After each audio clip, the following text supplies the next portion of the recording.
আজকে আমরা আমাদের বিদ্যালয় নিয়ে সম্পর্ক পাঠ করব।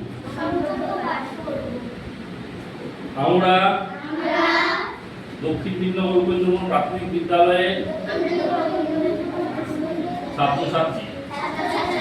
আমরা সকলে মিলে আমাদের বিদ্যালয়কে পরিচ্ছন্ন, শৃঙ্খলাপূর্ণ, সবুজ ও অনুপ্রেরণামূলক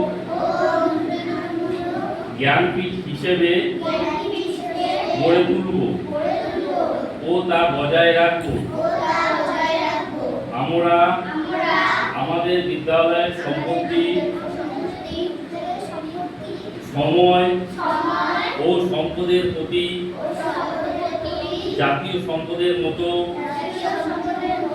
শ্রদ্ধা জানিয়ে তা সংরক্ষণ করব এবং সুবিবেচনার সাথে ব্যবহার করব।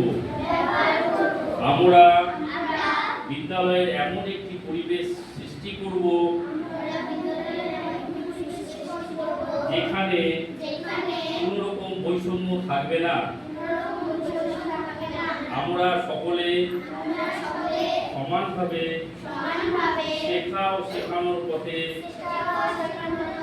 এগিয়ে চলব।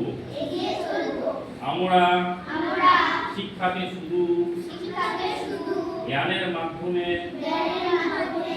হিসেবে নয়, বরং চরিত্র গঠন, আত্মোন্নতি ও সমাজ সেবার একটি উপায় হিসেবে গ্রহণ করে কাজ করব।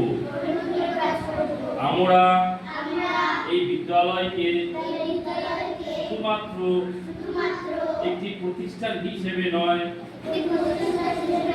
বরং একে সংস্কার, সেবা ও আত্মবিনোদনের তীর্থ হিসেবে মেনে তার গৌরব বৃদ্ধির জন্য সচা প্রচেষ্টা চালিয়ে যাব। ঠিক আছে।